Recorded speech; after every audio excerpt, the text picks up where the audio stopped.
ಇಂದೇ ಡೌನ್ಲೋಡ್ ಮಾಡಿ ಮತ್ತು ನಿಮ್ಮ ನೆಚ್ಚಿನ ಶೋಗಳನ್ನು ಆನಂದಿಸಿ.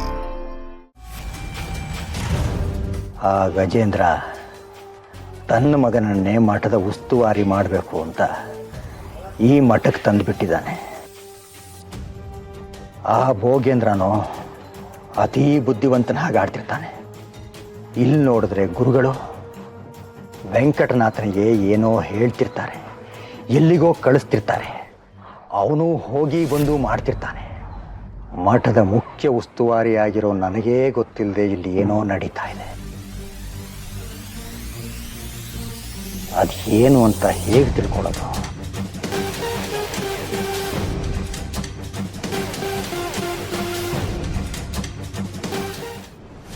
ಗೋವಿಂದಾಚಾರ್ಯರೇ,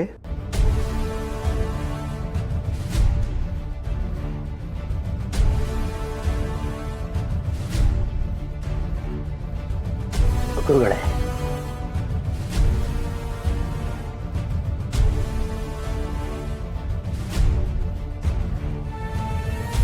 ಏನಾದರೂ ಮುಖ್ಯವಾದ ವಿಷಯ ಹೇಳೋದಿತ್ತಾ? ಏನಿಲ್ಲ ಗುರುಗಳೇ, ಅದು ತಮ್ಮ ಆಶೀರ್ವಾದ ಪಡೆಯೋಕೆ ಅಂತ ಬಂದೆ.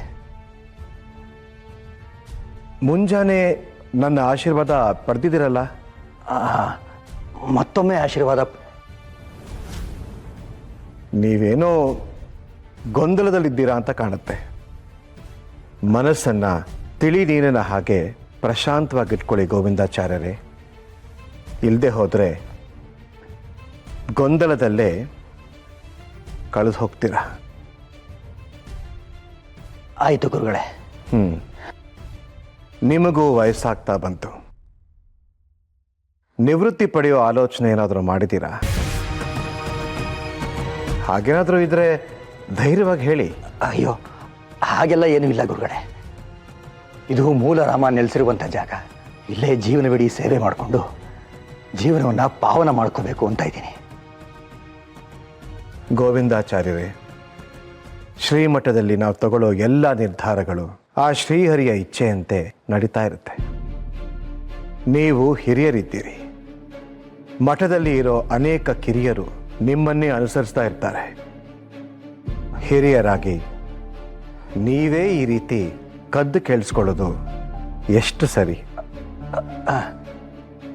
ಹಾಗೆಲ್ಲ ಏನೂ ಇಲ್ಲ ಗುರುಗಳೇ. ಹೇಳಿದ್ನಲ್ಲ, ತಮ್ಮ ಆಶೀರ್ವಾದ ಪಡೆಯೋಕೆ ಅಂತ ಬಂದೆ. ನಿಮ್ಮ ಮನಸ್ಸಿನ ದುಗುಡ ನನಗೆ ಅರ್ಥ ಆಗುತ್ತೆ. ಕಿರಿಯರು ತಪ್ಪು ಮಾಡೋದು ಸಹಜ, ಆದರೆ ಅದು ಹಿರಿಯರಿಂದ ಆಗಬಾರ್ದು. ಆಯಿತು ಗುರುಗಳೇ. ಮಠಕ್ಕೆ ಬರ್ತಿರೋ ಭಕ್ತರ ಸಂಖ್ಯೆ ಹೆಚ್ಚಾಗ್ತಾ ಇದೆ. ಅವ್ರು ಬಂದಾಗ ಅವರನ್ನು ಪ್ರೀತಿಯಿಂದ ಮಾತಾಡಿಸಿ. ಅವರಿಗೆ ಮಠದಲ್ಲಿ ಎಲ್ಲ ವ್ಯವಸ್ಥೆಗಳು ಆಗಬೇಕು. ಯಾರ ಮನಸ್ಸಿಗೂ ಘಾಸಿ ಆಗದಿರೋ ಹಾಗೆ ನೋಡ್ಕೋಬೇಕು. ಅದೆಲ್ಲ ನಿರಂತರವಾಗಿ ನಡೀತಾ ಇದೆ ಗುರುಗಳೇ. ಏನೂ ಅಪಚಾರವಾಗದ ಹಾಗೆ ಎಚ್ಚರಿಕೆಯಿಂದ ನೋಡ್ಕೋತಾ ಇದ್ದೀವಿ. ನಾವು ಅದನ್ನೇ ಮತ್ತೊಮ್ಮೆ ಎಚ್ಚರಿಸಿದ್ದು. ಶ್ರೀಹರಿ,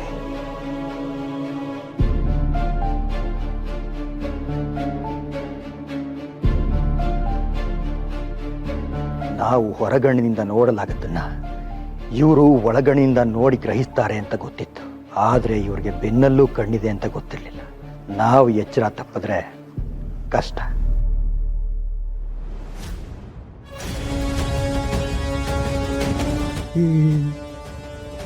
ಇವನು ಬೇರೆ. ಆಚಾರ್ಯರೇ, ಆ ವೆಂಕಟನಾಥ ಎಲ್ಲಿಗೆ ಹೋಗಿ ಬರ್ತಾ ಇದ್ದಾನೆ ಅಂತ ತಿಳ್ಕೊಳ್ಳೋಕೆ ಸಾಧ್ಯವಾಯ್ತೆ? ನಾನು ಕಲಿತ ವಿದ್ಯೆನೆಲ್ಲ ಖರ್ಚು ಮಾಡಿದೆ, ಆದರೆ ಅವನು ಗುಟ್ಟು ಬಾಯಿ ಬಿಡಿಸೋಕ್ಕಾಗಲಿಲ್ಲ. ಇವನದು ಎರಡು ಮಾತಾದರೆ ಗುರುಗಳದು ಒಂದೇ ಮಾತು. ಅಷ್ಟರಲ್ಲೇ ಅವ್ರಿಗೆಲ್ಲ ಅರ್ಥ ಆಗಿರುತ್ತೆ. ನಮಗೆ ಏನು ಅರ್ಥವಾಗದೆ ತಲೆ ಕೆಟ್ಟಿರುತ್ತೆ. ಅದೇನೋ ಮುಖ್ಯವಾದ ಕೆಲಸ ಇದೆ ಅಂತ ಹೇಳ್ದ. ಆಮೇಲೆ ಅದೇನನ್ನೋ ಜೋಳಿಗೆ ಒಳಗಡೆ ಇಟ್ಕೊಂಡ. ಆದರೆ ಅದೇನು ಅಂತ ನನಗೆ ಕಾಣಿಸ್ಲಿಲ್ಲ. ಇಷ್ಟು ವರ್ಷದ ಅನುಭವದಲ್ಲಿ ಅದೇನು ಅಂತ ಕಂಡಿಡಿಯೋಕ್ಕಾಗಲಿಲ್ವೇ? ಕಂಡಿಡಿಯೋ ಪ್ರಯತ್ನ ಪಟ್ಟೆ ಅಂತ ಹೇಳಿದೆ ತಾನೆ. ಸಂಸಾರದ ಗುಟ್ಟಿಗಿಂತ ರಹಸ್ಯನೇ ಈ ಮಠದ ಗುಟ್ಟು. ಈಗಿನ ಪರಿಸ್ಥಿತಿ ಹಾಗೇ ಇದೆ. ಈ ವೆಂಕಟನಾಥ ಮಠಕ್ಕೆ ಬಂದಾಗಿಂದ ಇಬ್ಬರು ಗುರುಗಳಿಗೂ ಅವನು ಬೇಕು, ನಾವು ಬೇಡ. ಇಷ್ಟು ವರ್ಷಗಳಿಂದ ಈ ಮಠದಲ್ಲಿದ್ದೀನಿ. ದೊಡ್ಡ ಗುರುಗಳನ್ನಂತೂ ಅರ್ಥ ಮಾಡ್ಕೊಳಕ್ಕೆ ಆಗಿಲ್ಲ. ಇನ್ನು ಚಿಕ್ಕ ಗುರುಗಳು ಅರ್ಥವೇ ಆಗೋಲ್ಲ. ಇಂಥ ವಾತಾವರಣದಲ್ಲಿ ನಮ್ಮಪ್ಪ ನಿಮ್ಮನ್ನ ನಂಬಿ ನಿಮ್ಮ ಕೈ ಕೆಳಗಡೆ ನನ್ನನ್ನು ಬಿಟ್ಟು ಹೋಗಿದ್ದಾನಲ್ಲ, ಇನ್ನು ಮುಂದೆ ನಮ್ಮ ಕತೆ ಗೋವಿಂದ ಗೋವಿಂದ. ನೀನು ಹೀಗೆ ಗೋವಿಂದ ಗೋವಿಂದ ಅನ್ಕೊಂಡು ಬಾಳೆಹಣ್ಣು ತಿಂತಾ ಇದ್ರೆ ನಮಗೆ ಮಣ್ಣು ಮುಕ್ಕಿಸ್ತಾನೆ ಆ ಗೋವಿಂದ. ಅಂದರೆ ವೆಂಕಟನಾಥ. ನಿನಗೇನಾದರೂ ಸ್ವಲ್ಪ ಬುದ್ಧಿ ಇದ್ದರೆ ಅದನ್ನು ಉಪಯೋಗಿಸಿ ಆ ವೆಂಕಟನಾಥ ಎಲ್ಲಿಗೆ ಹೋಗ್ತಾನೆ ಬರ್ತಾನೆ ಅಂತ ತಿಳ್ಕೊಳ್ಳೋಕ್ಕೆ ಪ್ರಯತ್ನ ಆದರೂ ಪಟ್ಟಿದೀಯಾ? ನಾವು ಎಲ್ಲೇ ಇದ್ರೂ ಸುಮ್ಮನೆ ಕೂತಿರೋ ಜಾಯ್ಮಂದವ್ರಲ್ಲ ಗೋವಿಂದ. ನಮ್ಮ ಬುದ್ಧಿ ವಿಶೇಷವಾಗಿ ಕೆಲಸ ಮಾಡ್ತಾ ಇರುತ್ತೆ. ನಮ್ಮ ವಂಶದ ಆಳ ಆಗಲ ನಿಮ್ಗಿನ್ನೂ ಗೊತ್ತೇ ಆಗಿಲ್ವಲ್ಲ ಗೋವಿಂದ. ಆಳ ಆಗಲ ತಾತನಿಗೆ ಅರಳೋ ಮರಳೋ, ಅಪ್ಪನಿಗೆ ಅರೆ ಹುಚ್ಚು, ಇನ್ನು ಇವನಿಗೆ ತಲೆಯಲ್ಲಿ ಮೆದಲೇ ಇಲ್ಲ ಅಂತ ಕಾಣಿಸುತ್ತೆ. ಏನೋ ಗೊಣಗ್ತಾ ಇದ್ರಿ, ಕೇಳಿಸ್ತಾ ಇಲ್ವಲ್ಲ ಗೋವಿಂದ? ಕೊಣಗಿದ್ರೆ ಕೇಳಿಸಲ್ಲ. ಹೌದು, ನಿಮ್ಮ ವಂಶದ ಆಳಕ್ಕಿಳಿದು ನೋಡ್ತಾ ಇದ್ದೆ. ಏನಾದರೂ ಕಾಣಿಸ್ತಾ? ಕಾಣಿಸೋದಿರ್ಲಿ, ಅರ್ಥವೇ ಆಗಿಲ್ಲ. ವಯಸ್ಸಾಯ್ತಲ್ವೇ, ಯೋಚನಾ ಶಕ್ತಿ ಕಡಿಮೆ ಆಗಿರ್ಬೇಕು. ನಮ್ಮಪ್ಪ ನಿಮ್ಮ ಬಗ್ಗೆ ಹೇಳಿದ್ದು ಈಗ ಸ್ವಲ್ಪ ನಿಜ ಅನಿಸ್ತಾ ಇದೆ. ಏನು ಹೇಳ್ದ? ಗೋವಿಂದಾಚಾರ್ಯರಿಗೆ ವಯಸ್ಸಾಯ್ತು, ಮರವು ಜಾಸ್ತಿ, ಹಗಲು ರಾತ್ರಿ ಎಚ್ಚರಿಕೆಯಿಂದ ಇರು ಗೋವಿಂದ ಅಂತ ಹೇಳಿದ್ದಾರೆ. ಹಗಲು ರಾತ್ರಿ ಎಚ್ಚರಿಕೆಯಿಂದ ಇದ್ದು ಏನು ಕೆಲಸ ಮಾಡಬೇಕು ಗೋವಿಂದ? ಕೆಲ್ಸನ ಆ ವೆಂಕಟನಾಥನ ನಾವು ಹಿಂಬಾಲಿಸಿದ್ರೆ ಅವನಿಗೆ ಅನುಮಾನ ಬರುತ್ತೆ. ಆಗ ಅವನು ಗುಟ್ಟು ಬಿಟ್ಕೊಡೋದಿಲ್ಲ. ಅದಕ್ಕೆ ಅವನು ಎಲ್ಲಿ ಹೋಗ್ತಾನೆ ಎಲ್ಲಿ ಬರ್ತಾನೆ ಅಂತ ತಿಳ್ಕೊಳ್ಳೋದಕ್ಕೆ ಒಬ್ಬ ವ್ಯಕ್ತಿನ ನೇಮಕ ಮಾಡಿದ್ದೀನಿ ಗೋವಿಂದ.